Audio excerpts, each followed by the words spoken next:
हरिशरणम। तो श्री श्रुति उद्धव जी का चरित्र हमें सुनना है। हमने की कथा कि श्री श्रुति धाम जी जो हैं, वे कथा कीर्तन के माध्यम से जन सामान्य में भगवान की भक्ति को बढ़ाने का प्रयास करते थे। ज्यादा से ज्यादा लोगों की रुचि बने, इसलिए जगह जगह जाकर वे भगवान के विषय में कुछ चर्चा करते थे। और कल भी दास ने निवेदन किया था कि भगवान की चर्चा जहाँ भी हो, हमें अवश्य उसमें जुड़ना ही चाहिए। पर एक बात का विशेष ध्यान रखना चाहिए कि चर्चा कर कौन रहा है। क्योंकि चर्चा करने वाले अगर सुखदेव जी, नारद जी सरीखे कोई भगवान के भक्त हों, तब तो उस चर्चा से लाभ भी होगा महाराज, उस चर्चा से मुक्ति भी होगी, उस चर्चा से भक्ति भी होगी और कल्याण भी होगा। लेकिन अगर चर्चा करने वाला कोई कालनेमी जैसा व्यक्ति हो, तो ऐसे व्यक्ति से हमें भगवान की कथा भी नहीं सुननी चाहिए, क्योंकि वो भगवान के विषय में बता तो रहा होगा, लेकिन उसका जो भाव है वो अशुद्ध होगा। इस कारण से वास्तव में वो बात आपको भगवान तक नहीं ले जाएगी, वास्तव में वो बात आपको पतन तक ले जाएगी। इसलिए विशुद्ध जहाँ सत्संग हो, भगवान की ही, भक्तों की ही और सत्संग की ही बात हो, वहीं जो है जुड़कर और वहीं से ही सत्संग का लाभ लेना चाहिए। कुछ ना मिले तो हमारे पूज्य श्री गुरुदेव भगवान कहते हैं कि भैया ग्रंथ ले लो हाथ में, रामचरितमानस जी हैं, भक्तमाल जी हैं या भगवत गीता जी हैं, और ये भाव करो कि स्वयं श्री कृष्ण ही, स्वयं श्री तुलसीदास जी, सूरदास जी, नाभादास जी ही हमें सत्संग प्रदान कर रहे हैं। ये पद्धति है सत्संग को सुनने की। इसलिए श्री सूरदास जी ने कहा कि जाके संग कुमति उपजत है, परत भजन में भंग तजे मन, हरि विमुखन को संग। जो हरि विमुख है उनका संग त्यागना चाहिए, उनका संग सर्वदा ही त्याज्य है। तो स्वामी जी ने तो यहाँ तक कह दिया महाराज, तजिए ताहि कोटि बैरी सम, यद्यपि परम सने, जाके प्रिय न राम वैदेही, जाके प्रिय न राम वैदेही। जिसको भगवान प्रिय ना हो, उसको त्याग दो। कैसे त्यागो? जैसे करोड़ों दुश्मन एक साथ उसी स्वरूप में आए हों। नारायण। तो अब हम आगे बढ़े, एक बार प्रेम से बोलिए भक्त वत्सल भगवान की जय। ऐसे ही श्री श्रुति उदती जी भी ऐसे ही महान भक्त हुए। ये महान त्यागी, विरक्त और वैष्णव संत थे।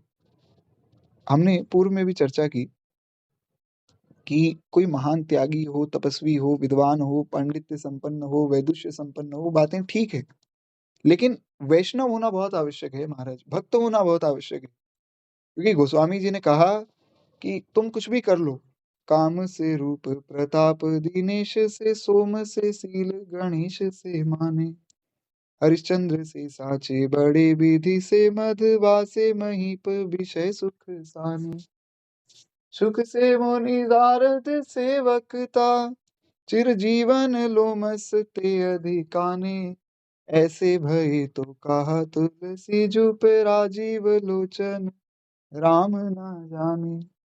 गोस्वामी जी कहते हैं इतना कुछ हो गया, काम जैसा रूप हो गया, गणेश जी जैसी प्रतिष्ठा हो गई, हरिश्चंद्र जैसे सच्चे हो गए, लोमस जी जैसा महान आयुष्य प्राप्त हो गया, और खूब जो है पद प्रतिष्ठा मिल गई, प्रताप हो गया, नारद जी जैसे वक्ता बन गए। सब बातें ठीक है, पर ऐसे भय तो कहा तुलसी जुप राजीव लोचन, राम ना जाने। अगर भगवान को ही नहीं जाना तो भैया सब व्यर्थ है, फिर तो सब यहीं धरा का धरा रह जाएगा ना महाराज। इसलिए भगवान का भक्त होना बहुत आवश्यक है। तो ये जो श्रुति उदती जी थे, ये महान त्यागी भी थे, विरक्त भी थे और वैष्णव भी थे। और आचार्य श्री रामानुजाचार्य जी के गुरु भाई थे, जैसा हमने पूर्व में भी सुना। कहते हैं भगवत भजन चिंतन करते हुए एकाकी भ्रमण करना, ये आपका स्वभाव था।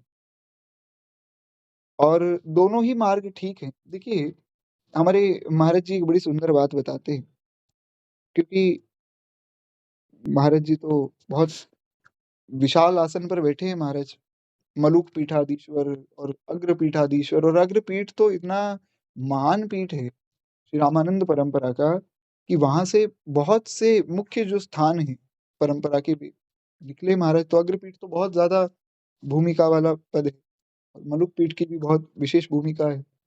तो इतने बड़े स्थान पर बैठकर भी महाराज जी कहीं किसी विवाद में नहीं पड़ते। एक बार महाराज जी को किसी ने बताया भी कि महाराज जी ऐसी-ऐसी बात चल रही, विवाद चल रहा है संतों का, तो आप भी कुछ कहिए। महाराज जी ने कहा भैया ऐसा है कि हमने ज़्यादा कुछ सीखा नहीं है विवाद आदि करना, और विवाद आदि कैसे पढ़ा जाए, क्यों पढ़ा जाए, हमें नहीं आता है। हम तो इतना जानते हैं कि भगवान की सृष्टि में किसी को समझाने जाओगे तो अपना दिमाग खराब हो जाएगा, उसको समझ नहीं आएगा। इसलिए खुद समझ जाओ और अपना भजन में लग जाओ। ज़्यादा लोगों को समझाने में नहीं पड़ना चाहिए। करना ही है तो भगवान का भजन करो, लड़ाई क्यों करनी किसी से? तो इसलिए किसी के मत का हम विरोध ना करें। ये हम समझें कि सब मत ही भगवत चिंतन को पुष्ट करने वाले हैं। जैसे जैसे हमारे महाराज जी जब कहीं कथा कहने जाते हैं, तो महाराज जी के संग में लगभग 20-50 साधु होते ही होते हैं। ये महाराज जी का स्वभाव है। जब तक 20-50 साधु साथ में ना हो, महाराज जी का भाव नहीं बनता है। और कोई साधु आकर कह दे कि महाराज जी आप अमुक जगह कथा कहने जा रहे हैं, हमें भी साथ में ले चलिए, महाराज जी बड़े खुश हो जाते हैं। तो एक तो ये मार्ग हो गया कि संतों के बीच में रहो, सब भक्तों का, वैष्णवों का संग करो, एक तो ये हो गया। एक मार्ग हो गया जिसमें आप एकांत में रहें। दोनों ही मार्ग, दोनों ही पद्धतियाँ ठीक हैं। किसी का विरोध ना करें हम, हमें जो हमारे गुरुजन आज्ञा दे दें, उसका हमें पालन करना चाहिए। इससे सरल कोई भी साधन नहीं है भजन का। जितना उलझते जाएँगे लोगों की बातों में, लड़ाई में, कंट्रोवर्सीज़ में, उतना ही फँस जाएँगे। हमें विशुद्ध भजन करना है महाराज, तो ज़्यादा लड़ाई झगड़े में नहीं पड़ना चाहिए। इसलिए श्री मलुकदास जी का कल हमने एक पद सुना था, जिन तो को जन्म दीनो बाको ना भजन कीनो, जन्म तो सिरानो जाए, लोहे कैसो तावरे, राम कहो राम कहो राम कहो बावरे। श्री मलुकदास जी कहते हैं कि अरे अपना जीवन व्यर्थ मत करो, भजन करो, भजन, भगवान का नाम जपो, उससे कल्याण होगा। खैर एक बार प्रेम से बोलिए भक्त वत्सल भगवान की जय। तो इस प्रकार से यहाँ पर जो है श्री श्रुति उद्धति जी महाराज ये एकांत में रहना इनको प्रिय था, इनका स्वभाव था एकांत। तो भगवत विमुखों को भक्ति पथ का पथिक बनाना इनके जीवन का लक्ष्य था। जो भगवान से विमुख हैं, भगवान की शरण में नहीं है, उन लोगों को भगवान की शरण में कैसे लाया जावे, कैसे उनको भजन में लगाया जावे, ये इनके जीवन का लक्ष्य था। इस पर भी हमने पूर्व में भी चर्चा की कि अगर आपका भी ऐसा कोई लक्ष्य हो, बहुत अच्छी बात है। पर इन सब कार्यों में गुरु आज्ञा बहुत आवश्यक होती है महाराज। एक एक मैसेज आया था एक बार, लगभग 3-4 साल पहले। एक बड़े अच्छे वैष्णव हैं, यदा-कदा उनका कुछ ना कुछ प्रश्न आता ही रहता है। एक उनका प्रश्न आया, बोले भैया अभी तो मैं 16 साल का हूँ, तो मैं चाहता हूँ कि मैं एक ऐसा संगठन बना दूँ जिसमें हिंदू लोगों को मैं जोड़ूँ और शास्त्र की जो सच्ची बात है, क्योंकि शास्त्र की बातें तो बहुत जगह फैलाई गई महाराज, और टीवी आदि में तो बहुत बुरा स्वरूप है। टीवी में तो अर्जुन जो भगवान के महान भक्त हैं, जिनको स्वयं भगवान ने अपना सबसे प्रिय सखा मान के भगवत गीता का उपदेश दिया, उन अर्जुन को तो डरपोक दिखा दिया गया। और कर्ण जो कि एक राक्षस था पूर्व जन्म में, और एक अ, द्रौपदी जी जैसी परम पवित्रा पर अपशब्द कहकर, उन पर लांछन लगाकर जो ऐसा व्यक्ति था, उसको लोगों ने भगवान बना रखा है। तो उनका बड़ा अच्छा भाव था। उन्होंने कहा कि मैं ऐसा कुछ करना चाहता हूँ कि शास्त्र की जो सच्ची बात है, वो लोगों तक पहुँचे, जन-सामान्य तक पहुँचे, और मैं कुछ उसमें सहयोग करूँ। तो मैंने कहा महाराज बड़ा अच्छा भाव है आपका, आप जाइए किसी संत से आज्ञा लीजिए, कहीं पुरी में चले जाइए, शंकराचार्य जी से आज्ञा ले लीजिए, कहीं आपका और भाव हो। बोले मैं प्रेमानंद जी महाराज को सुनता हूँ, प्रेमानंद जी महाराज का शिष्य बनना चाहता हूँ। तो मैंने कहा ये तो और भी अच्छी बात है। वृंदावन जाइए, पूज्य प्रेमानंद बाबा से दीक्षा भी ले लीजिएगा और उनसे ही पूछ भी लीजिएगा कि गुरुदेव भगवान बताइए क्या करना है। गुरु आज्ञा मिल जाएगी, फिर जो मर्जी कीजिए। क्योंकि गुरु आज्ञा मिल गई तो गुरुदेव केवल आज्ञा थोड़ी देते हैं, तो सामर्थ्य भी देते हैं। तो पालन कीजिएगा, पूज्य बाबा से आप पूछ लीजिए। तो बोले नहीं आप अभी कुछ मुझे बताइए, मैं अभी कुछ करना चाहता हूँ। तो दास ने कुछ पूज्य गुरुदेव भगवान की प्रेरणा से बात उन्हें कही। देखिए ऐसा है, अभी आयु है आपकी बहुत छोटी, और महाराज अभी अगर आप ये सब काम करने लग जाएँगे, तो आप में केवल अभिमान पुष्ट होगा। क्यों? क्योंकि अभी भूमिका तो तैयार हुई नहीं। अभी स्वयं तो शास्त्र का ज्ञान लीजिए, खूब पढ़िए, खूब शास्त्रों को पढ़िए, संतों को सुनिए और अच्छी-अच्छी बातों को समझकर पालन कीजिए। फिर जब ऐसी स्थिति बन जाएगी, फिर भगवान स्वयं ही कुछ ना कुछ व्यवस्था कर देंगे। तो बड़ा आदर से उन्होंने उस बात को सुना और अभी भी खूब वे शास्त्रों को पढ़ते रहते, संतों को सुनते रहते। तो बड़ा अच्छा लगा ये देखकर कि मैंने ख़ैर अपनी तरफ से तो कुछ भी नहीं कहा था, जो संतों से सुना सो निवेदन कर दिया। तो ये देखकर बड़ी प्रसन्नता हुई कि संतों की बात में कितना भाव है। इसलिए जो भी हम कार्य करें, वो गुरु आज्ञा से ऊपर होकर ना करें। कल भी मैंने बताया था पूज्य श्री प्रेमानंद बाबा की एक बात बड़ी सुंदर लगी कि जब तक खुद भगवत प्राप्त ना हो जाओ, तब तक लोगों को प्रवचन मत दो, उपदेश मत दो बैठकर कि ये भी करना है और वो भी करना है। चर्चा करो, भगवत चर्चा हो, लेकिन उपदेश देने का अधिकारी वही है जो स्वयं जिसके जीवन में 16 आने वो बात उतरी हो। मान लीजिए मैं आप लोगों को यहाँ बैठकर कहूँ कि आप लोग भगवत गीता के सारे श्लोक याद कर लीजिए। सारे श्लोक तो मुझे भी याद नहीं महाराज। चलिए मैं कहूँ आप इतने श्लोक याद कीजिए, 50 श्लोक, 100 श्लोक याद कीजिए। उसका अधिकार मुझे नहीं है, इसलिए मैं कभी कहता भी नहीं हूँ कि आप ये याद करें या ये करें। जो संतों से सुनता हूँ कि ऐसा करना चाहिए, सो निवेदन कर देता हूँ, क्योंकि मैं उसका अधिकारी नहीं हूँ, मैं आपको आज्ञा कैसे दे सकता हूँ। इसलिए आज्ञा हम लें गुरुजनों से और आगे किसी को आज्ञा देने का कष्ट ना करें। अपना भजन करें, जो गुरु आज्ञा मिल गई उसका पालन करें। ज़्यादा चक्करों में नहीं पड़ना चाहिए महाराज। ये मार्ग बड़ा सरल है और उस सरलता से ही इस मार्ग पर चलना चाहिए। खैर एक बार प्रेम से बोलिए भक्तवत्सल भगवान की जय। बड़ा अद्भुत मार्ग है कृपा का ये मार्ग। जो गुरुजन कह देवें, उसको हम मान लें। इससे उत्तम क्या होगा? हम व्यर्थ में ही इधर-उधर घूमते भटकते रहते हैं, उस कारण से थोड़ा हम लक्ष्य से भटक जाते हैं। नारायण। आशा करता हूँ कि मेरी आवाज़ जो है सबको क्लियर आ रही होगी। हम लोग थोड़ा आगे बढ़ें। कहते हैं एक बार की बात है, अब ये इतनी सब बातें मैंने क्यों बताई 15-20 मिनट जो हमने भूमिका पे लगाए वो आपको अब समझ आएगा आगे। ये जो थोड़ी भूमिका बनाई ना, वो आगे की कथा के लिए बनाई गई है। कहते हैं एक बार आप श्री गंगा जी के दर्शन स्नान के लिए जा रहे थे। मार्ग में एक राजा की वाटिका पड़ती थी। जिस जिस स्थान पे वे रहते थे श्री श्रुतिवदती जी, उस स्थान पे मार्ग में जो है एक राजा की वाटिका पड़ती थी। तो शांत और एकांत स्थान इनको दिखा। अब इनका तो स्वभाव था शांत स्थान पे बैठ जाना। तो ये कुछ क्षण वहाँ बैठ गए, भगवान का ध्यान करने लगे और बड़ा अद्भुत महाराज ठाकुर जी का ध्यान किया। अब हमारे यहाँ तो परंपरा है महाराज, भगवान भक्तमाल जी की कथा में भगवान का नियम है, हर हफ्ते भगवान का ध्यान हो ही जाता है। थोड़ा हम भी ध्यान करें भगवान का एक बार, प्रेम से बोलिए भक्तवत्सल भगवान की जय। श्री ठाकुर जी के स्वरूप का ध्यान करें। कितना अद्भुत भगवान का स्वरूप है। अच्छा ये भी एक बड़ी विशेषता है महाराज, भक्तमाल किसी एक संप्रदाय का ग्रंथ नहीं है। भक्तमाल तो भक्तमाल है, सब संप्रदायों के लिए है। तो इसलिए भक्तमाल जी की कथा में अगर आपने देखा हो तो कभी हम भगवान नारायण के स्वरूप का ध्यान कर रहे होते हैं, कभी राम जी के स्वरूप का ध्यान कर रहे होते हैं, कभी कृष्ण रूप का ध्यान कर रहे होते हैं। तो आज भी कुछ ऐसा ही भाव मन में गुरु प्रेरणा से आया है। करारविन्देन पदारविन्दम् मुखारविन्दे विनिवेशयन्तम् वटस्य पत्रस्य पुटे शयानं बालं मुकुन्दं मनसा स्मरामि।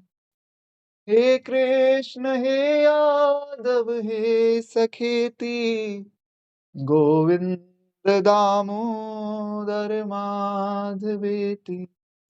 बड़ा सुंदर स्वरूप है महाराज, थोड़ा ध्यान कीजिए श्री ठाकुर जी का कैसा मधुर स्वरूप है। छोटे से लाल जी हैं, बट वृक्ष के विशाल पत्र पर भगवान लेटे हुए हैं। करारविंदेन मुखारविंदम पदारविंदे विनवेशयन्तम्। श्री ठाकुर जी पौड़े हुए हैं, छोटे से लाल जी। लाल लाल भगवान के सुंदर छोटे छोटे चरण हैं, जिनमें 48 चिन्ह विराजमान हैं और एक चरण तो भगवान का उस पत्र पर और एक चरण भगवान का अपनी छाती पर ठाकुर जी लिए हुए हैं। सुंदर भगवान का उदर है, जिसमें बड़ी सुंदर कमरबंद को बांधे हुए श्री ठाकुर जी विराजमान है। और महाराज सुंदर श्याम वर्ण, ऐसा श्याम वर्ण मानो घने बादल, उनमें बिजली चमक रही हो, ऐसे सुंदर भगवान के स्वरूप पर यज्ञोपवीत भगवान ने धारण किया हुआ है। श्रीवत्स का चिन्ह है वक्षस्थल में, और सुंदर कौस्तुभ मणि है, और बहुत कठोर नहीं है वक्षस्थल भगवान का।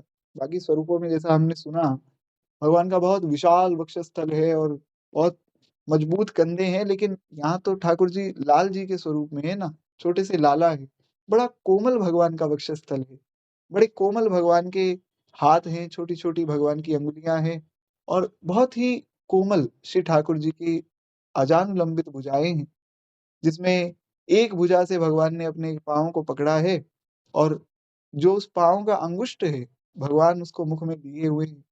ऐसा मुख है भगवान का, सुंदर गोल गोल भगवान के कपोल हैं, लाल लाल भगवान के अधर, छोटी छोटी दतुलियां हैं श्री ठाकुर जी की, सुंदर समुन्नत नासिका, और इतना सुंदर भगवान का गला है मानो किसी ने शंख ही रख दिया हो। इसी सुंदर भगवान की ग्रीवा, मस्तक पर ऊर्ध्वपुंड्र की रेखाएं, और विशाल भगवान के नेत्र, जिन नेत्रों से भगवान अपने भक्तों को निहार रहे हैं, जिन नेत्रों से करुणा बरस रही है, और मंद मंद श्री ठाकुर जी के मुख पे मुस्कान है। लाल लाल गोल गोल भगवान के वो कपोल है, घुंघराले केश हैं, और सब देवता प्रार्थना कर रहे हैं, दुर्वासा जी महाराज प्रार्थना कर रहे हैं। कितना सुंदर श्री ठाकुर जी ने स्वरूप दिखाया। हे कृष्ण हे यादव हे सखेती, गोविंद दामोदर माधवेति, गोविंद दामोदर माधवेति। बोलिए श्री गोविंद भगवान की जय। अद्भुत स्वरूप है महाराज ठाकुर जी का, बड़ी कृपा है महाराज। भक्तमाल जी की कथा में तो भगवान अपने हर स्वरूप का ही ध्यान करा रहे हैं। कहीं आपने ऐसा देखा? दास ने तो पहली बार देखा महाराज, दास को तो पहली बार अनुभव हुआ। हर स्वरूप का ही भगवान का ध्यान हो रहा है, क्योंकि हर स्वरूप के भक्त बैठे हैं। कोई शालिग्राम जी को पूज रहा है, कोई राधा रमन जी को पूज रहा है महाराज, कोई राधा वल्लभ जी की उपासना कर रहा है, कोई राम जी की उपासना कर रहा है, कोई कनक बिहारी सरकार की उपासना करता है, तो कोई ओरछा बिहारी सरकार की उपासना करता है। ठाकुर तो सब एक ही हैं, पर सबका भाव अलग अलग है महाराज। तो भाव के अनुरूप भगवान सबका, सब स्वरूपों का ही ध्यान करवा रहे हैं। बड़ी कृपा है भगवान की। नारायण। तो आप भी एक एकांत स्थान आपको दिखा श्री श्रुति उदयजी जी महाराज को, तो इनको राजा की वाटिका में एकांत स्थान दिखा, ये भगवान का ध्यान करने लगे। और संयोगवश उसी दिन रात में राजा के महल में चोरों ने सेंध लगा दी। कुछ माल मत्ता लेकर जो है चोर चंपत हो गए, यानी कि रात के समय में चोर आए, सेंध लगा दी, मतलब चोरों ने चोरी कर ली, और माल मत्ता लेके चंपत हो गए का मतलब जो भी कुछ मिला वहां पे लेकर भाग गए। अब सुबह हुई तो सबको पता लगा कि कुछ चोरी हो गया, तो हल्ला मच गया कि अरे राजा के महल में चोरी हो गई। चोरों और क्षमा चाहूंगा, चारों ओर जो है सिपाहियों को छोड़ा गया कि देखो कहाँ है चोर, कहाँ भागा, कहाँ से आया, क्या हुआ। आशा करता हूँ कि आप सबको मेरी आवाज क्लियर आ रही होगी। जी। नारायण। तो कहते हैं कि उधर जो है चोर भी डर के मारे भाग रहे थे, क्योंकि उनको ये था कि अगर हम पकड़े गए तो राजा तो हमें मृत्यु दंड दे देगा, तो उनको पकड़े जाने का डर था। मार्ग में राजा की वाटिका में श्री श्रुति उदती जी महाराज को ध्यानस्थ देखकर उन लोगों ने एक मणि माला निकालकर उनके गले में पहना दी। यानी कि जो चोर थे, चोरों ने क्या किया कि चोर आगे आगे भाग रहे थे, पीछे पीछे सिपाही भाग रहे थे। चोरों ने देखा कि अगर हम पकड़े गए तब तो हमें मृत्यु दंड मिलेगा, क्या करें। तो उन्होंने सोचा कि इन सिपाहियों का ध्यान भटका देते हैं, इनका ध्यान किसी और स्थान में लगा देते हैं। उससे क्या होगा महाराज? उससे होगा ये कि हम लोग आगे भाग जाएँगे और इनका ध्यान किसी दूसरे व्यक्ति में लगा रहेगा तो ये फिर हमें पकड़ नहीं पाएँगे, हम लोग कहीं न कहीं छुप जाएँगे। ऐसा चोरों ने मन में विचार किया। मन में जो विचार हुआ तो उसके ही अनुरूप लीला भी हो गई। इन्होंने देखा कि श्रुति उदती जी महाराज राजा की वाटिका के पास बैठकर भजन कर रहे हैं, जैसा हमने सुना, ध्यान में थे। तो उन चोरों ने एक माला निकाली, मणियों की माला और श्रुति उदती जी के गले में डाल दी। वो वहाँ से भाग गए। अब क्या हुआ कि आस-पास माला पहना दी गले में, आस-पास कुछ चोरी का सामान रख दिया। सिपाहियों को लगा कि यही चोर है। तो ये सब करके जो है चोर तो वहाँ से चल दिए। थोड़ी ही देर में जब सिपाही वहाँ पहुँचे, तो राज कर्मचारी जो है चारों ओर खोज ही रहे थे। वाटिका में आए। वाटिका में आए तो श्रुति उदती जी महाराज के गले में चमकती हुई वो मणियों की माला, वो समझ गए कि ये तो राजा की ही माला है, महाराज इतने अद्भुत मणि तो राजा के पास ही होते। तो वहाँ जब भी उनके पास गए, आस-पास कुछ और भी सामान चोरी का रखा हुआ था। तो जाँच-पड़ताल हुई कि ये सारा सामान तो राजकोष का है जो चोरी हुआ है। उधर श्रुति उदती जी महाराज तो पूरी तरह ध्यानमग्न थे, वो तो भगवान के ध्यान में ऐसे लीन हो गए, उनको पता ही नहीं कि बाहर हो क्या रहा है। तो उन्होंने दीन दुनिया की उनको कोई खबर नहीं। अब क्या था, अब तो महाराज राज कर्मचारी ठहरे, क्योंकि उनका भी तो कर्तव्य है ना, राजा ने कहा है कि चोर को पकड़ कर लाओ, उनको लगा ये चोर है तो ले गए। तो महाराज उनको वे चोर समझ के अपने साथ ले गए। संत तो नित्य मुक्त ही होते हैं, संतों को कोई बंधन थोड़ी होता है। एक बड़ा सुंदर प्रसंग है भागवत जी का, विष्णु पुराण का, भागवत जी का नहीं, विष्णु पुराण का। अगर आप लोग कहें तो मैं आपको सुनाऊँ, बड़ा प्यारा प्रसंग है। एक बार प्रेम से बोलिए भक्त वत्सल भगवान की जय। जैसा दास ने पूर्व में भी निवेदन किया था। देखिए क्या है कि भागवत जी में श्री ध्रुव जी महाराज का चरित्र है, प्रहलाद जी का भी चरित्र है। ऐसे ही विष्णु पुराण में भी ध्रुव जी प्रहलाद जी का चरित्र आता है। ध्रुव जी का चरित्र भागवत में जैसा है, थोड़ा-सा अलग है विष्णु पुराण में। तो प्रहलाद जी के चरित्र में भी वहाँ एक बात आई कि एक बार हिरण्याकश्यप ने क्या किया, उसने प्रहलाद जी को अपनी गोद में बिठाया। गोद में बिठाकर प्रहलाद जी से हिरण्याकश्यप ने पूछा कि प्रहलाद, ये बताओ, जो तुमने विद्या ली, पढ़ा है गुरुकुल में, उसमें से मैं तुमसे कुछ सवाल पूछता हूँ। तुम उन सवालों का जवाब दो। और बहुत अच्छे सवाल पूछे हैं, आप अगर पढ़ें, भागवत जी में भी है उनका वर्णन, विष्णु पुराण में तो है ही।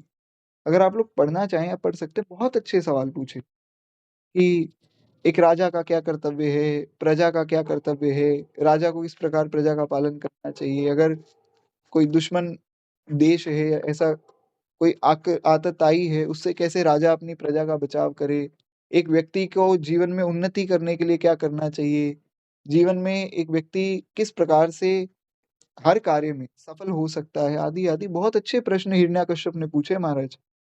एक एक भाव ये भी आ सकता है, शायद आप लोगों में से किसी के मन में आया हो या ना आया हो, मैं बता देता हूँ। एक मन में भाव ये आ सकता है कि हिरण्याकश्यप तो राक्षस था, मूर्ख बुद्धि था, उसके मन में इतने अच्छे प्रश्न कैसे आ गए? हो सकता है ना ये प्रश्न आप लोगों के मन में भी आया हो कि हिरण्याकश्यप तो दुष्ट बुद्धि था, उसके मन में ऐसे अच्छे प्रश्न कैसे आ सकते हैं? उसका उत्तर होगा संग। प्रहलाद जी को गोद में बिठाया है, प्रहलाद जी के संग का ये प्रभाव है। इसलिए श्री रैदास जी का हमने एक पद सुना था, अगर आपको याद हो। रैदास जी कहते हैं, जग जीवन श्री राम मुरारी, संगति शरण तुम्हारी। प्रभु जी संगति शरण तुम्हारी। प्रभु और कुछ मिले ना मिले, आपकी और आपके प्राण प्यारे भक्तों की संगति मिल जावे। संगति शरण तुम्हारी, जग जीवन श्री राम मुरारी। एक बार प्रेम से बोलिए श्री रैदास जी महाराज की जय। तो प्रहलाद जी को हिरण्याकश्यप ने अपनी गोद में बिठाया है। उन प्रहलाद जी जैसे महान भागवत के संग के प्रभाव से हिरण्याकश्यप की बुद्धि थोड़ी शुद्ध हुई। शुद्ध हुई तो उसने ऐसे अच्छे प्रश्न पूछे। तो अब सब प्रश्नों पर तो चर्चा करने का समय नहीं है। एक प्रश्न पर हम चर्चा करें, एक बात मैं बता दूं आशा करता हूँ मेरी आवाज़ जो है क्लियर आ रही होगी। एक बड़ी सुंदर बात उस प्रसंग में आई। हिरण्याकश्यप ने पूछा कि क्योंकि प्रहलाद जी हैं, तो हिरण्याकश्यप ने पूछा कि राजनीति के विषय में प्रश्न पूछे कि राजा कैसे अपनी प्रजा का रक्षण करे? राजा अगर ऐसी परिस्थिति में हो कि प्रजा में से ही किसी को दंड देना हो तो क्या करे? राजा जो है किस प्रकार से नीति बनावे? आदि-आदि बहुत सी बातें कही हिरण्याकश्यप ने। तो महाराज जब हिरण्याकश्यप ने ये सब बातें कही, प्रहलाद जी ने कहा, पिताजी ऐसा है कि मुझे आपके प्रश्नों का उत्तर तो पता है, कि मैंने पढ़ा है गुरुकुल में जो षण्मार्क हैं, मेरे दोनों गुरुजी, उन्होंने मुझे पढ़ाया है, राजनीति के विषय में भी पढ़ाया है, मुझे पता है। पर मैं आपसे प्रश्न पूछता हूँ कि मान लो मैं आपको बता दूँ, उससे होगा क्या? क्योंकि मैं तो राजा बनना नहीं चाहता हूँ। आप राजा हैं वो ठीक है, अगर आपको ये लग रहा है कि मैं भी बड़ा होकर आपकी गद्दी ले लूँगा, मैं राजा बन जाऊँगा, मुझे तो नहीं बनना। क्यों? मैं तो मुक्त हूँ। मैं तो इन सब बंधनों से मुक्त हूँ, सबसे ऊपर हूँ। मुझे राजा नहीं बनना है, ना मुझे राजा बनने की इच्छा है। आप हैं, आप बने रहिए। तो मैं इस प्रश्न का उत्तर देना उचित नहीं समझता हूँ। मुझे नहीं लगता कि मुझे इसका उत्तर देना चाहिए, मेरा समय व्यर्थ होगा। बड़ा अद्भुत उत्तर दिया महाराज श्री प्रहलाद जी ने। तो प्रहलाद जी का ये उत्तर सुन के हिरण्याकश्यप तो हैरान हो गया। हिरण्याकश्यप ने कहा कि अच्छा, तो तुम बताओ फिर किस किस बात का उत्तर देना चाहिए, किस बात का उत्तर नहीं देना चाहिए? तुम इतनी बड़ी-बड़ी बातें कर रहे हो, तो फिर तुम बताओ क्या चर्चा करनी चाहिए और क्या नहीं करनी चाहिए? बड़ा अद्भुत उत्तर दिया है। प्रहलाद जी ने कहा कि पिताजी भगवत चर्चा करनी चाहिए। भगवान की और भगवान के प्राण प्यारे भक्तों की चर्चा करनी चाहिए। तब संतन निर्णय लियो मति श्रुति पुराण इतिहास भजिबे को दोई सुधर है के हरि के हरिदास। या तो हरि या हरि के दास, दो ही भजने योग्य हैं। एक बार प्रेम से बोलिए भक्त वत्सल भगवान की जय। प्रहलाद जी ने उत्तर नहीं दिया है महाराज। प्रहलाद जी ने कहा कि पिताजी वास्तविक विद्या क्या है? वास्तविक विद्या ये नहीं है जो आप पूछ रहे हैं।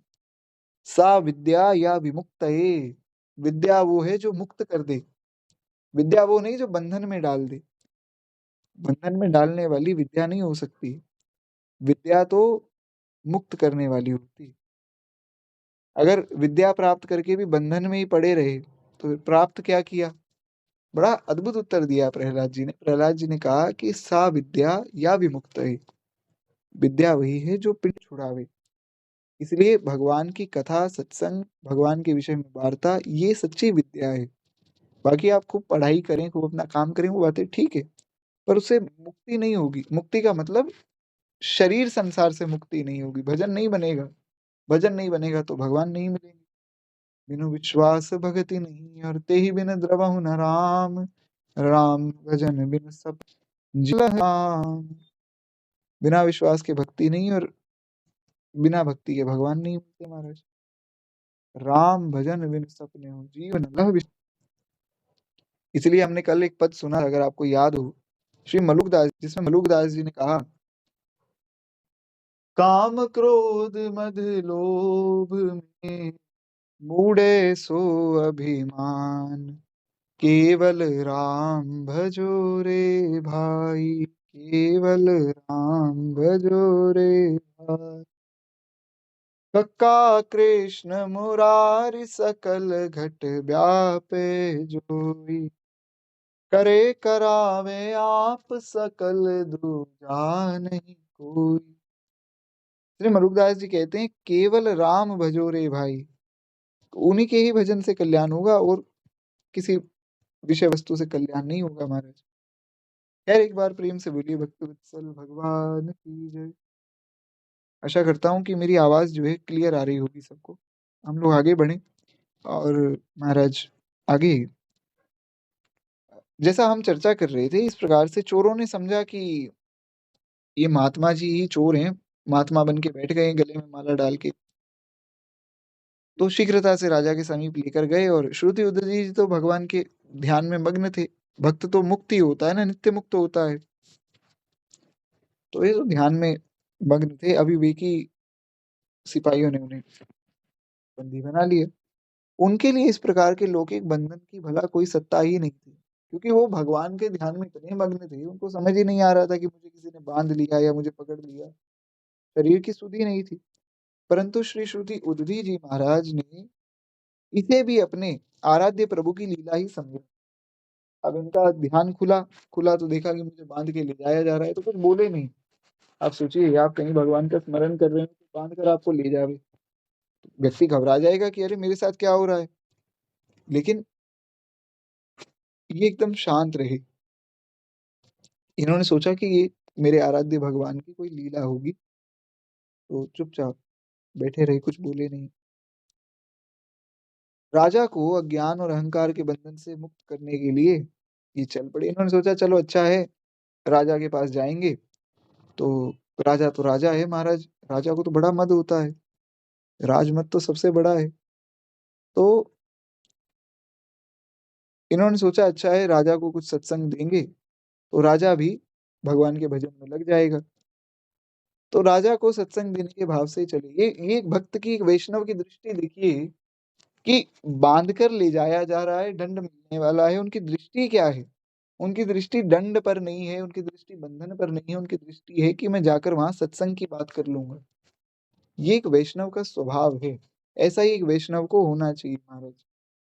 भगवान की कोई भी लीला अमंगलकारी नहीं होती, भगवान का कोई भी विधान अमंगलकारी नहीं होता है। और एक और आपको अंदर की बात बता दूं, भगवान चाहकर भी किसी का अमंगल नहीं कर सकते महाराज, क्योंकि भगवान का स्वभाव ही कृपा है। इसलिए गोस्वामी जी ने कहा कि जो सहज कृपाला दीन दयाला करहूं अनुग्रह सो। जो सहज कृपाला दीन दयाला, जो सहज ही कृपा करते हैं, उनका स्वभाव ही कृपा करना है। जैसे किसी मगरमच्छ के पास जाएंगे तो वो आपको खा जाएगा, क्यों? उसका स्वभाव है महाराज, कोई सामने आता है खा जाता है। सांप के सामने कोई आता है उसको डस लेता है, स्वभाव है। बिच्छू के पास जाएंगे तो काटेगा ही काटेगा, क्योंकि उसका स्वभाव है। संत के पास जाएंगे तो वो भजन की ही बात बताएगा, कल्याण की ही बात बताएगा, उसका स्वभाव है। अब देखिए, मैं आपको उदाहरण देता हूँ। पूज्य श्री प्रेमानंद बाबा महाराज जो हैं, उनके पास बहुत लोग आते हैं। कोई टीवी में एक्टर है, कोई क्रिकेटर है, कोई कुछ है, कोई कुछ है, बड़े बड़े जो लोग समाज की दृष्टि से बहुत बड़े हैं, उन लोगों की मैं बात कर रहा हूँ। तो वे सब आते हैं और पूज्य बाबा सबको एक ही बात कहते हैं कि भैया राधा नाम का जप करो। क्योंकि संत के पास जाएंगे तो संत केवल कल्याण की ही बात कहेगा, संत दूसरी बात कह ही नहीं सकते। अब वो किसी को ये तो कह ही नहीं सकते कि आप बहुत अच्छे कलाकार हैं। कहीं आपने सुना कि महाराज जी किसी को कह रहे हो नहीं, आप बहुत अच्छा खेलते हैं, आप बहुत अच्छा बोलते हैं? महाराज जी कहते हैं कि भैया आप जो हो बने रहो, भजन करो, भजन कुछ जो है, किशोरी जी का नाम स्मरण करो, उससे आपका कल्याण होगा। तो ये संत का स्वभाव है। रे मन राधा नाम बटो, हमने कल बहुत से पद सुने थे। तो इसलिए जो है, संत का स्वभाव है कृपा का, दया का। ऐसे ही श्री भगवान का स्वभाव है जो सहज कृपाला। भगवान सहज ही कृपालु हैं। भगवान को कृपा करनी नहीं पड़ती है कि मजबूरी में कर रहे हैं या जबरदस्ती कर रहे हैं, ऐसा नहीं। भगवान के सामने कोई जाएगा तो भगवान कृपा कर देंगे, हो जाएगी कृपा। तो भगवान चाहकर भी किसी का अमंगल नहीं कर सकते, मंगल ही मंगल करते हैं। बस बात इतनी है कि हमें मानना होगा। विश्वास की बात है महाराज, विश्वास से सब प्राप्त हो जाता है। वाह जय हो। जैसे कितना सुंदर भाव है अभिलाषा माता जी का कि किशोरी जी ही आई हैं वो छोटी सी लाली के स्वरूप में और कथा सुन रही हैं। यही यही विश्वास तो भगवान तक ले जाता है महाराज। हर रूप में ठाकुर जी तो बैठे हैं। एक बार प्रेम से बोलिए श्री किशोरी जी की जय। कल हमने एक भाव सुना था, मैं तो राधा राधा सदा ही रटूं, द्वारे के लाडली के ना हटूं। इतनी सुंदर बात, ये द्वार पे पड़ा रहूंगा, द्वारे से लाडली के ना हटूं। चाहिए क्या? बड़ी सुंदर बात है। बढ़िया कि दिन रात जो है हम राधा राधा भी रटेंगे, द्वार पर भी पड़े रहेंगे। द्वार तो भगवान का खैर छोड़ना ही नहीं चाहिए। कनक दरवाजे पड़े रहो, जहाँ सिया राम जी विराजे, पड़े तो सब बात को छोड़े बिठाता है, ये तो सामान्य बात है। पड़े रहो वृंदावन में, क्योंकि ज्ञान हो जाए। काहू के परोस उमरी के पाँव, इसलिए तो कल्प सा पूरा नाम ही पूरे पर तो हमें भी कथा में, कथा की क्रम वार चलना है। पर एक भाव जो हमने कल सुना, राधा राधा ये सारे लिया हूँ, जो है राधा द्वार पर पड़ी रहेंगे नहीं, बस इतने अच्छा से होगा क्या रह, उससे होगा ये कि कभी ना कभी तो श्री किशोरी जी को हमारी सुध आएगी, कभी ना कभी तो बढ़ाए महाराज। मेरे शीश कमल धर दो स्वामी राधे, मेरी खाली झोली भर दो तेरी श्री राधे, श्री राधे श्री राधे, श्री राधे श्री राधे, एक कोर कृपा की कर दो लाडली श्री राधे। हरि भक्त वत्सल भगवान की जय। तो विश्वास, विश्वास बहुत आवश्यक है महाराज। इस मार्ग में विश्वास से ही बात बनती है।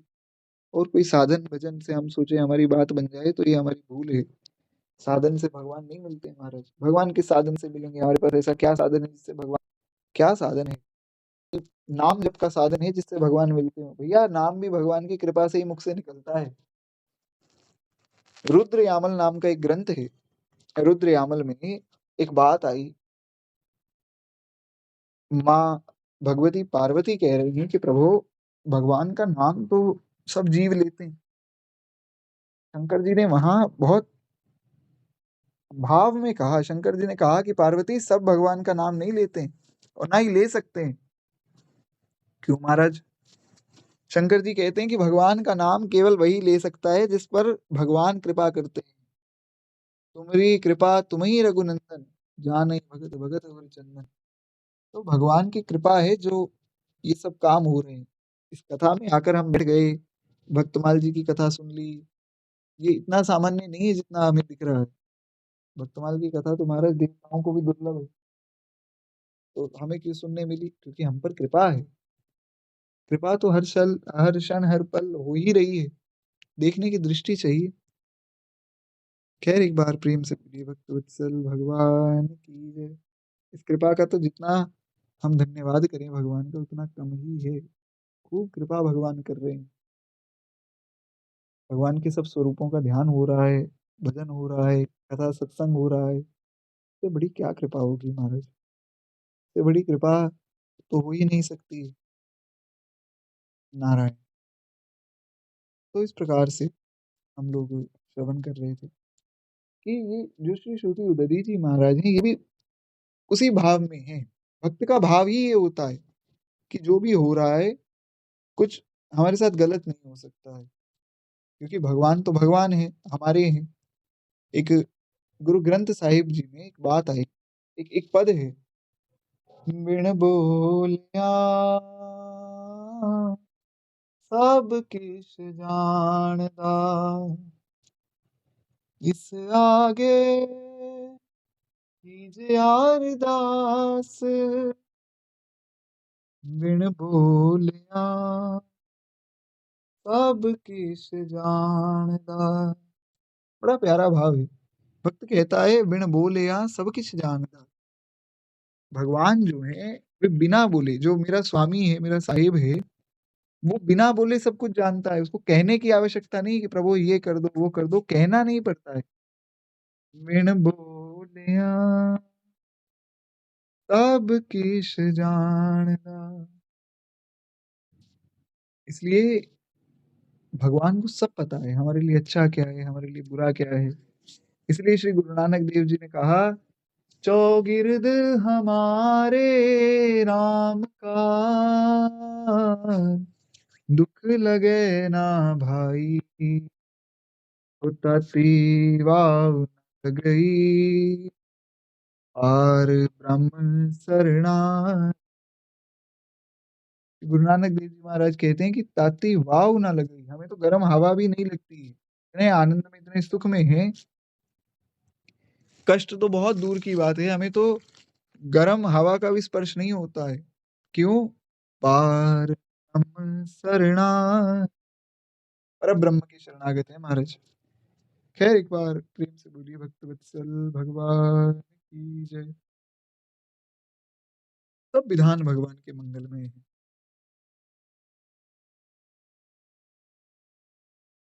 नारायण। तो ये जो श्री श्रुति उदधी जी महाराज हैं, इनको बंदी बना लिया गया। ये सोच रहे थे कि मैं राजा को जाकर कुछ सत्संग की बात सुना दूंगा। तो इनके मन का भाव तो बड़ा शुद्ध था।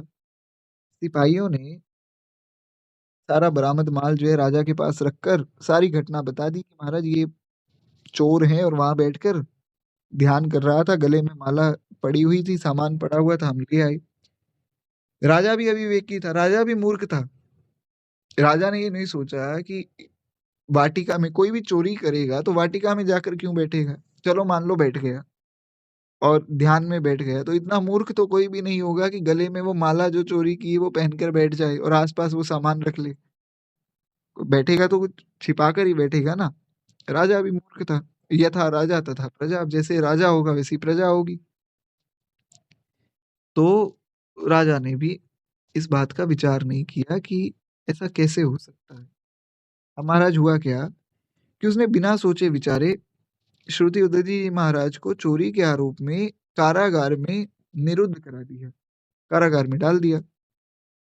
संत के लिए क्या, उनके लिए तो कुटिया और कारागार में कोई भेद है ही नहीं। संत तो संत है ना, उनको ना मिट्टी से कोई मतलब है ना सोने से कोई मतलब है। उनके लिए तो मिट्टी सोना बराबर है। तो वे वहीं बैठकर भगवान का ध्यान करने लग गए। कारागार में भेजा तो कारागार में ध्यान करने लग गए। उन्हें इस घटना से किसी भी प्रकार का कोई दुख, कोई खेद, कोई रोष कुछ भी नहीं हुआ। ऐसा मन में कोई क्रोध भी नहीं आया कि अरे मेरी गलती नहीं थी, मुझे यहाँ बंदी बनाकर रखा गया। ये बहुत विशेष बात है, ये बहुत उत्तम गुण है सीखने। आशा करता हूँ कि मेरी आवाज़ जो है क्लियर आ रही होगी। एक बार प्रेम से बोलिए भक्तवत्सल भगवान की जय। महाराज ये बहुत बड़ा गुण है। एक वैष्णव में तो ये गुण सदा ही होना चाहिए। हमारे महाराज जी बताते हैं, एक बार मलुक पीठ में बहुत ज़्यादा निर्माण नहीं हुआ था। उस समय की बात है, हो रहा था। तो नया-नया निर्माण हो रहा था, थोड़ा स्थान कच्चा था, तो टीन आदि के टप्पर लगे हुए थे ऊपर। तो अब हमारे ब्रजवासी बालक तो ब्रजवासी बालक हैं, वे बड़ा ऊधम करते थे, सब बालक। एक दिन बालकों ने खूब शरारत की और एक बालक वहाँ गिर गया, और गिरकर उसकी अवस्था इतनी गंभीर हो गई कि कुछ समय बाद उसकी मृत्यु हो गई। कुछ ही घंटों बाद, 10-11 घंटे बाद उसकी मृत्यु हो गई। मृत्यु हो गई तो बात खूब फैली, "अरे महाराज, साधुओं के स्थान पे बच्चे की मृत्यु हो गई।" तो सब आ गए लोग, पूज्य महाराज जी के पास आए। महाराज जी को कहा कि आप अपने स्थान का तो खूब अच्छा निर्माण करवा रहे हो, लेकिन बाहर के स्थान का आपने ध्यान नहीं दिया। आपकी वजह से जो है हमारा बालक तो मर गया। तो महाराज जी ने ये नहीं बोला उनको कि भई तुम्हारे बालक यहाँ क्यों खेल रहे हैं? ये कोई खेलने का स्थान थोड़ी है, और तुम अपने बालकों को रोकते क्यों नहीं? तो उसमें हमारी गलती थोड़ी। महाराज जी ने कहा कि भैया सारी गलती मेरी है। ना तो गलती इन बालकों की है, ना इन व्यवस्था करने वालों की है, ना ही किसी मज़दूर की, मिस्त्री की कोई गलती, गलती है मेरी। सारी मेरी गलती है, मुझे क्षमा करो, और मुझे ये बताओ मैं क्या करूँ? क्या दंड है मेरे लिए? और जब महाराज जी जैसे इतने बड़े संत ने एक बात कही, लोगों को भी शर्म आने लग गई कि हमने शायद गलत ही लांछन लगा दिया। अरे महाराज जी जैसे महान वैष्णव ऐसी बात कही, हमसे माफ़ी माँगी। तो स्वतः ही लोगों ने अपना रोष ठंडा करके महाराज जी से क्षमा माँगी कि महाराज जी हमारी गलती हो गई, हम बालकों का ध्यान नहीं रख पाए। महाराज जी बताते हैं कि अगर उस दिन हम उनसे लड़ाई करते, बहस करते, तो क्या पता कोई केस होता है, कोई लड़ाई हो जाती, कुछ बात हो जाती, क्या होता भगवान जाने। पर हमने क्षमा माँग ली, जबकि हमारी कोई गलती नहीं थी तो भी क्षमा माँग ली। उससे क्या हुआ कि उससे उनके मन में भी प्रेम जागृत हुआ। उनका भी तो रोष खत्म हो गया और कोई बात भी नहीं बढ़ी आगे। तो इसलिए अगर गलती ना हो तो भी जो हो रहा है उसको स्वीकार करना चाहिए। क्यों? हो सकता है पूर्व में कोई गलती हुई हो। बड़ी प्रसिद्ध कथा है, आप लोगों ने सुनी ही होगी। पितामह भीष्म ने कहा कि प्रभु, मैं पिछले 100 जन्म तक देख सकता हूँ। महाराज, एक भी पाप मुझे तो नहीं लगता जिसकी इतनी बड़ी सजा मुझे मिल गई। मैं यहाँ लेटा हूँ बानों की शैया पे। क्या गलती है मेरी? क्या अपराध है? मैं आपके विधान में कोई कोई प्रश्न नहीं उठा रहा हूँ, पर प्रभु, मेरे अंदर इतनी सामर्थ्य है, मैं क्या अपराध है मेरा? भगवान ने कहा कि आपको पक्का पता है आपने कोई पाप नहीं किया? बोले मैं पिछले 100 जन्म देख सकता हूँ। भगवान ने कहा एक बात बताओ, तुम्हारे कितने जन्म हुए? 100 ही जन्म हुए क्या? 100 से पहले जन्म नहीं हुआ? पितामह बोले अच्छा, 100 से पहले किसी जन्म में पाप हुआ? बोले हाँ। फिर वो कथा तो आप सबको ज्ञात ही है। 101वां जो जन्म था उसके पाप के विषय में बताया कि इस प्रकार से तुमने एक जीव को इस प्रकार से कष्ट दिया तो तुम्हें भी कष्ट मिल रहा है, आदि आदि कथा सबको ज्ञात है। तो इसलिए कुछ भी अगर हो रहा है भगवान की लीला समझ के भाव करना चाहिए कि प्रारब्ध कट रहा है, ज्यादा चक्कर में नहीं पड़ना चाहिए। इसलिए मैंने कथा की शुरुआत में भी आप लोगों से कहा था कि इस बात का आगे मैं प्रमाण आपको दूंगा। हमने कथा की भूमिका में इसी बात पर चर्चा की। तो आशा करता हूँ कि सबको ये बात समझ में आई होगी। अब हम आगे बढ़ते हैं। एक बार प्रेम से बोलिए भक्त वत्सल भगवान की जय। तो इस प्रकार से इनके मन में कोई खेद, कोई कष्ट नहीं हुआ, कोई पीड़ा नहीं हुई कि मुझे कारागार में डाल दिया, मेरी कोई गलती ही नहीं। ये बड़े प्रसन्न चित्त वहां बैठे रहे। परंतु महाराज, संत ने तो कुछ विरोध किया नहीं। पर दुखिया को न सताइए और दुखिया देगा रोए, और जो दुखिया का मुखिया सुने तो तेरी गति क्या हुए। तो जो दुखिया के मुखिया हैं श्री ठाकुर जी जो हैं, भगवान थोड़ी अपने भक्त पर इस प्रकार का भक्त के प्रति अपराध देख सकते हैं। भगवान ने राजा के मस्तक में पीड़ा उत्पन्न कर दी। राजा के मस्तक में इतनी पीड़ा होने लग गई, राजा बड़ा परेशान हुआ। राजा ने सारे उपचार करवा लिए, बड़े बड़े वैद्यों को बुला लिया। राजा बहुत प्रयास कर रहा था कि मैं किसी प्रकार से इस पीड़ा से बचूं, क्योंकि भगवान का स्वभाव है अपना मान टले टल जाए, भक्त का मान न टलते देखा, प्रबल प्रेम के पाले पढ़कर प्रभु को नियम बदलते देखा। भगवान का स्वभाव है ना कि भक्त पर कष्ट नहीं आने देते। स्वयं चाहे कष्ट में रहे भगवान, भक्त पर कष्ट नहीं आने देते। तो भगवान से देखा ना गया कि मेरे भक्त के साथ इतना बड़ा अन्याय हो रहा है। तो ठाकुर जी ने राजा के मस्तक में इतनी पीड़ा उत्पन्न कर दी कि राजा इतना परेशान हो गया। राजा बड़े बड़े वैद्यों को बुलाकर लाया, राजा ने क्या कुछ नहीं किया, पर राजा की पीड़ा से मुक्ति नहीं मिली राजा को। राजा स्वस्थ नहीं हो पाया, राजा परेशान ही रहा। परंतु संत अपमान जनित जो है प्रभु के द्वारा दंड स्वरूप दी गई पीड़ा किंचित भी शांत नहीं हुई। तब प्रभु की प्रेरणा से किसी मंत्री ने राजा को कहा कि महाराज, जिसे चोर समझकर आपने कारागार में बंद किया हुआ है ना, वो चोर नहीं है, वो एक परम तपस्वी भगवान के भक्त हैं, वो संत हैं, और उनको कारागार में बंद किया है, इसीलिए आपको पीड़ा हो रही है। राजा ने कहा कि फिर अब क्या करें? बोले करना क्या है महाराज, उनको हाथ जोड़कर प्रणाम करो, कारागार से मुक्त करो। तो राजा भी जो है ये बात समझ गया, त्राही माम करता संत के चरणों में गिर गया। और संत तो संत हैं, संत तो महाराज कृपा की मूर्ति ही होते हैं। इसलिए श्री सहजोबाई ने कहा ना, पल पल मोहि करो रखवारी, हम बालक तुम माँ हमारी। है जो भाई कहती है हम बालक तुम माँ है हमारी। गुरुजन संत जन इनमें जितनी कृपा होती है उतनी कृपा तो किसी में भी नहीं हो सकती महाराज।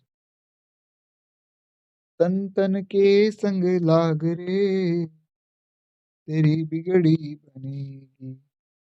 बड़ा प्यारा भाव है, इस पर भी हमने चर्चा की। आगे बढ़े। नारायण। तो कहते हैं इस प्रकार से ये चरणों में गिरा। तो श्री श्रुति उदधी जी महाराज तो परम संत थे।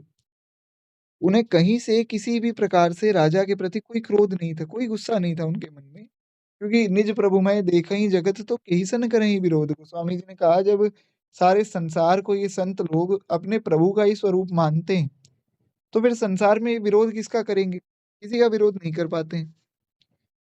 तो उन्होंने राजा के सिर पे हाथ रखा और उसके ना केवल मस्तक की पीड़ा शांत हुई बल्कि उसके मस्तिष्क में जो बंद कपाट थे वो खुल गए। उसके दिमाग के जो दरवाजे बंद थे वो खुल गए। संतों का विरोधी था ना राजा, मूर्ख भी था थोड़ा सा, तो इसका ज्ञान भी दूर हुआ। संत की यही तो कृपा है। अज्ञान तिमिरांधस्य अज्ञान का शमन करके गुरुदेव क्या करते हैं, ज्ञानांजन शलाकया ज्ञान का अंजन लगा देते हैं। और वही इसके साथ हुआ महाराज। तो अज्ञान जो है इसका दूर हुआ और उसने सपरिवार श्री श्रुति उदधी जी महाराज की शिष्यता को स्वीकार किया, उनके शिष्य हो गया ये पूरे परिवार के साथ।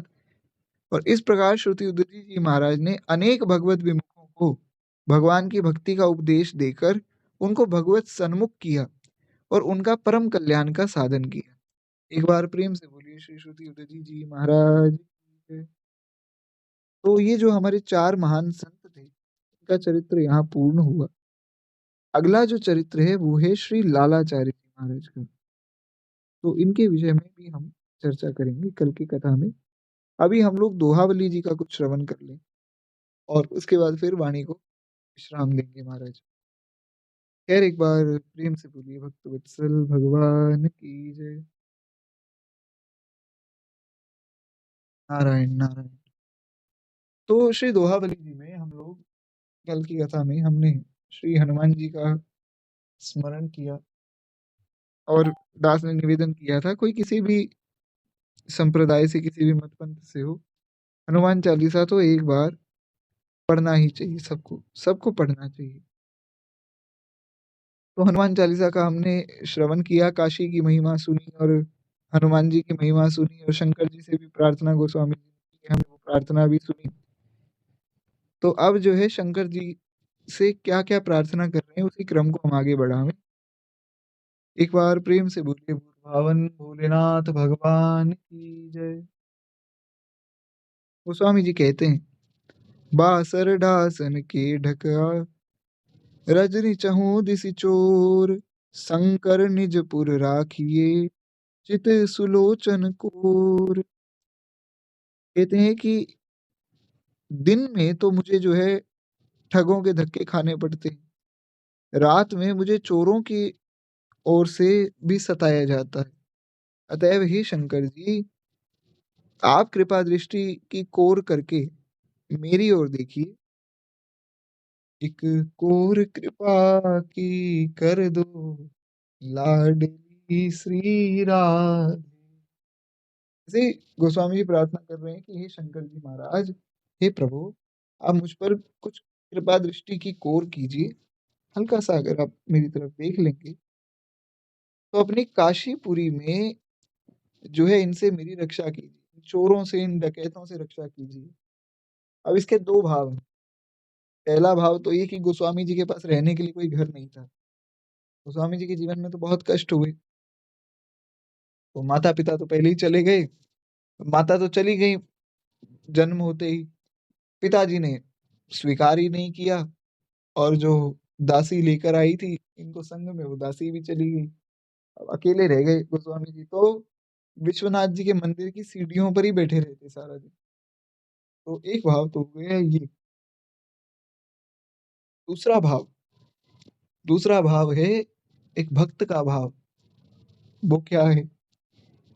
मम हृदय भवन प्रभु तोरा, यहाँ आए बसे बहु चोरा, तह कठिन करहि बर जोरा, माने नहीं विनय, हम मोह लोभ अहंकारा, को सुनै न मोर पुकारा, अति करहि उपद्रव नाथा, मरदहि मुहि जानि नाथा, नैक अमित बट पारा, को सुनै न मोर पुकारा, भोगहु नहीं नाथ उबारा, रघुनायक करो संहारा। हमने ये पूरा विनय पत्रिका जी का पद सुना भी, इस पर बहुत विस्तार में चर्चा भी की। तो एक जो दूसरा भाव इस दोहे का लिया जा सकता है और लेना भी चाहिए, वो ये है कि गोस्वामी जी तो अपने मन के शत्रुओं के दमन के लिए प्रार्थना कर रहे हैं। ये शंकर जी, आप मेरे मन में जो ये काम, क्रोध, लोभ, मद, मत्सर आदि जो चोर डाकू बैठे हैं, इनसे आप मेरी रक्षा कीजिए। अपनी काशीपुरी में आप मुझे बसाइए, अपने शरण में रखिए, अपना आश्रय देकर, और मुझे इन सब चोरों से बचाइए ताकि मैं भगवान के भजन में लग सकूं। अपनी बीसी आप ही पूरी है लगाए हाथ, के ही विधि बिनती विश्व की, करो विश्व के नाथ। बड़ा सुंदर दोहा है। गोस्वामी जी कहते हैं कि हे विश्वनाथ जी, हे शंकर जी महाराज, काशी में विश्वनाथ भगवान है ना, एक बार प्रेम से बोलिए श्री विश्वनाथ भगवान की जय। तो कहते हैं हे विश्वनाथ जी, आपने अपनी बीसी में जो है स्वयं अपनी पुरी में कार्य आरंभ कर दिया। यानी कि शंकर जी का जो स्वरूप है, त्रिदेवों में शंकर जी संहार के देवता है ना, तो आपने जो है अपनी पुरी में मतलब काशीपुरी में, काशी नगरी में आपने अपनी लीला शुरू कर दी महाराज, संहार की लीला। फिर मैं विश्व की ओर से किस प्रकार जो है आपसे रक्षा की प्रार्थना करूं? सरल शब्दों में कुछ बातें जो है हम जान लें। बीसी एक ग्रह दशा होती है। बीसी क्या होता है? गोस्वामी जी ने कहा ना, अपनी बीसी आप ही पूरी है लगाए हाथ। तो जो बीसी यहाँ पर शब्द आया, बीसी मतलब एक ग्रह दशा होती है। रुद्र की बीसी में संहार की अधिकता जो है वो है। कहते हैं कि एक बार तुलसीदास जी के समय में काशी में बड़ी भारी महामारी फैल गई थी। ये दोहा उन्होंने तब लिखा कि महामारी जैसे कोरोना फैल गया। कोरोना के विषय में तो सबको ध्यान है ना महाराज, क्या हुआ था कोरोना में। सब लोग यहाँ जाग रहे हैं ना, कथा में जो लोग बैठे हैं। कोरोना में आप जानते हैं ना क्या क्या हुआ, कितने लोग मरे। हर हर स्थान में बड़ा डर था महाराज कोरोना का। तो बड़ा भयावह स्वरूप था इस कोरोना का। ऐसे ही एक बार काशी में महामारी फैल गई गोस्वामी जी के समय में। तो अब कोरोना में भी सबको लग रहा था कि बस अब तो दुनिया खत्म हो जाएगी, लोग सब मर जाएंगे, कोई नहीं बचने वाला है। तो ऐसा बहुत से लोग सोच रहे थे। दास तो ऐसा नहीं सोच रहा था, संभवतः आप लोग भी ना सोच रहे हो, भक्तजन हैं भगवान के, उनको किस बात का डर। मैं तो भक्त ना नहीं होकर भी जो है निडर था। आप तो सब भगवान के महान भक्त हैं। लेकिन लोगों के मन में भाव था कि अब संसार खत्म होने वाला है। इतना भयावह ये कोरोना वायरस आया है कि अब बहुत बड़ी महामारी फैल गई। ऐसे ही गोस्वामी जी के समय में महामारी फैली। तो उस समय गोस्वामी जी ने ये दोहा कहा कि हे शंकर जी, आपकी नगरी में महामारी फैल गई, आप लोगों को जो है बताइए। क्योंकि मेरी आवाज क्लियर नहीं है क्या? एक मिनट मुझे दीजिए। नारायण नारायण।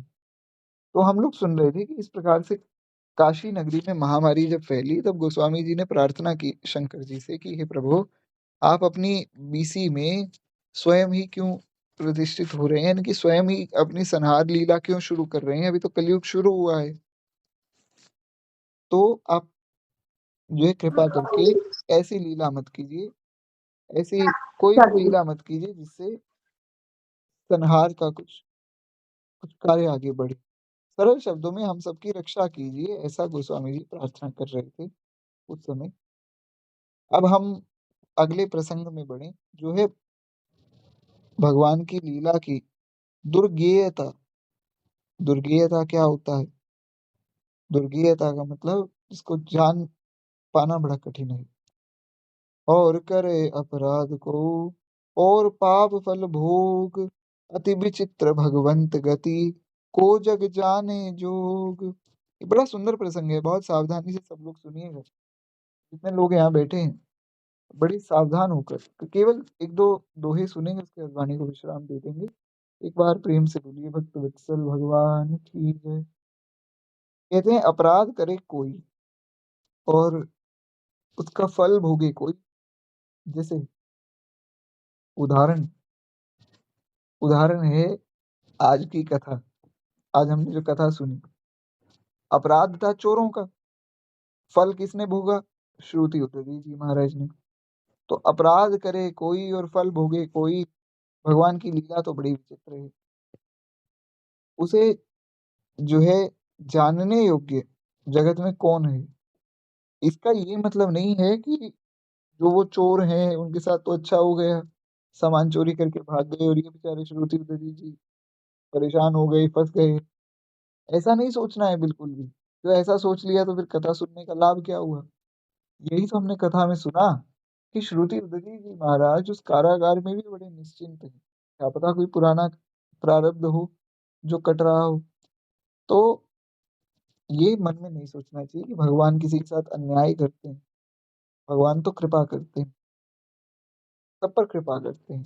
अब कोई देखे ही ना तो वो अलग बात है। भगवान का तो स्वभाव ही कृपा का है, उनका स्वरूप ही कृपा है। हम सब भी भगवान से प्रार्थना करें कि प्रभु हम पे कृपा कीजिए और हमें अपना भजन साधन दीजिए। जय राम रमारमणम समनम भवताप भयाकुल पाहि जनम। कितनी सुंदर बात गोस्वामी जी ने कही, भवताप भयाकुल पाहि जनम।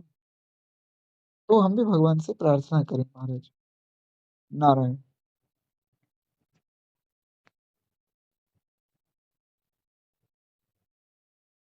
अगला जो प्रसंग है वो है प्रेम में प्रपंच बाधक है।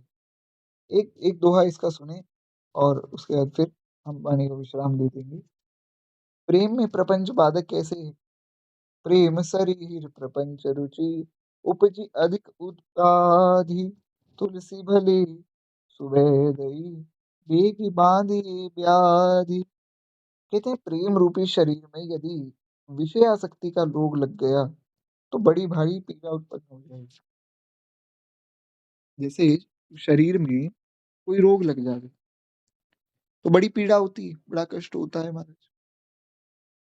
ऐसे ही ये जो प्रेम का मार्ग है इसमें अगर विषयासक्ति वाला रोग लग गया, सरल शब्दों में इस मार्ग में चलते चलते अगर विषयों में मन जाने लग जाए, विषयों में मन लगे, तो ये बहुत बड़ी पीड़ा उत्पन्न कर देगा आपके भजन के मार्ग में।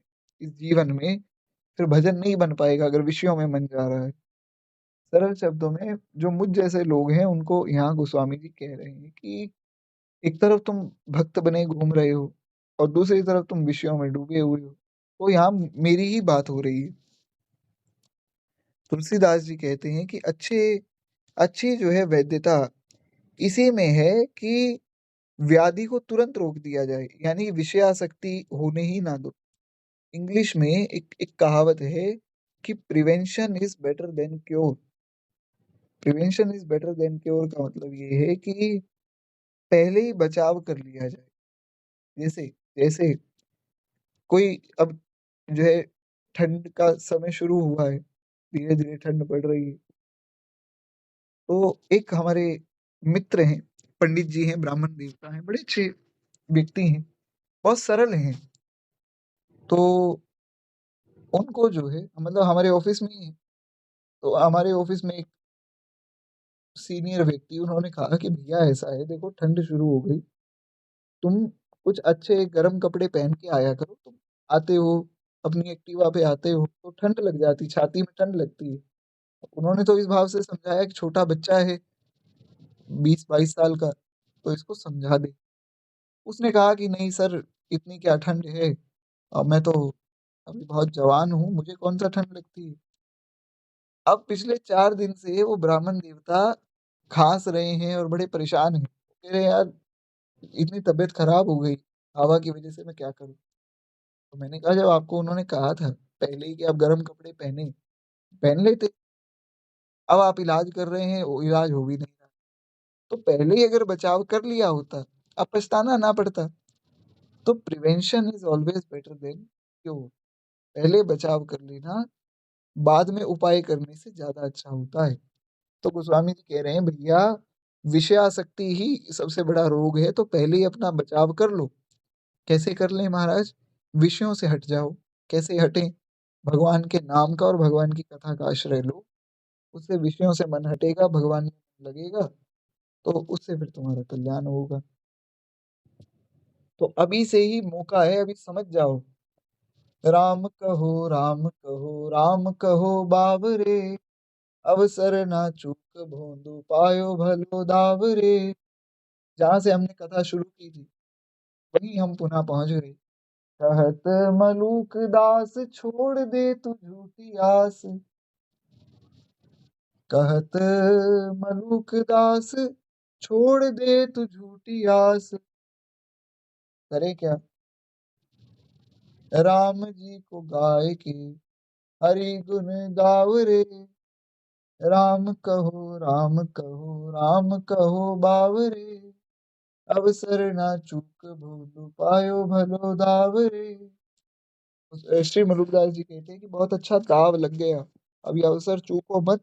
भजन करो, खूब भजन करो, खूब भगवान का नाम लो।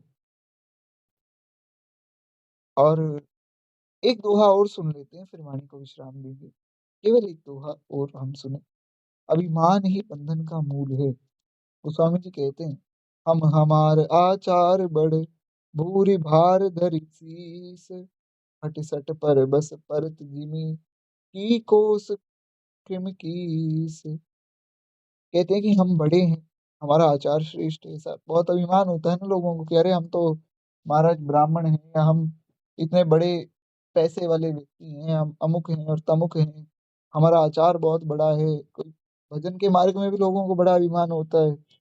मैं तो सुबह 4 बजे उठ जाता हूँ। तो महाराज कोई एहसान थोड़ी है 4 बजे उठ गए आप, क्यों 4 बजे तो उठना ही है।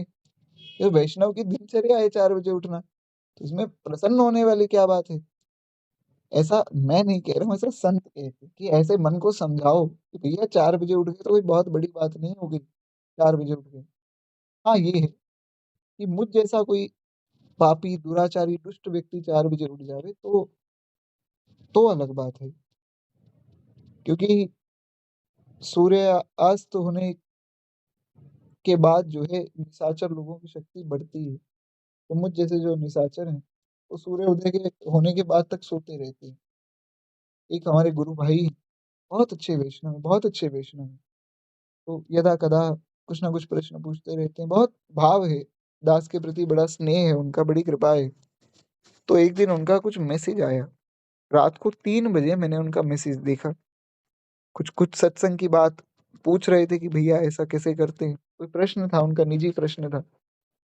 तो मैं तो निशाचर हूँ, रात को जागता ही रहता हूँ राक्षसों की तरह। तो मैं जाग रहा था, तो उनका मैंने कुछ उनको रिप्लाई किया 2 बजे के आसपास रात को। तो रात में 3 बजे उनका मैसेज आ गया कि भैया बहुत धन्यवाद, मुझे समाधान मिल गया। तो मैंने कहा महाराज आप 3 बजे उठ गए? बोले हाँ गुरुदेव की आज्ञा है, 3 बजे उठ के भजन करता हूँ। तो आप भी उठ गए? मैंने कहा नहीं, मैं उठा नहीं महाराज, मैं तो सोया ही नहीं, मैं तो अभी सोने लगा हूँ। फिर 4 बजे उनका फिर मैसेज आया, कुछ उन्होंने बात पूछी, तो कुछ थोड़ा उनसे चर्चा हुई। 4 साढ़े 4 हो गए, फिर मैंने सोचा 6:30 कथा है, अब क्या सोना है। तो भगवान की कृपा से उस दिन तो सीधा कथा के बाद ही कुछ विश्राम मिला। तो मुझ जैसे जो लोग हैं साचर प्रवृत्ति के लोग, वे जब कभी थोड़ा बहुत भजन बन जाता है उनसे तो अभिमान में फूल जाते हैं।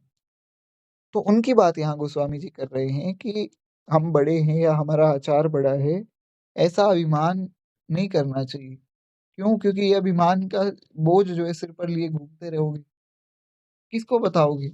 मान लीजिए मैं सुबह 4 बजे उठ जाऊँ, मैं लोगों को बताता रहूँ, लोग मेरी बात का ध्यान तो देंगे नहीं, लोग कहेंगे हम क्या करें भैया तुम 4 बजे उठे हो तो। तो अपने सिर पर वो भार लेकर घूमते रहेंगे।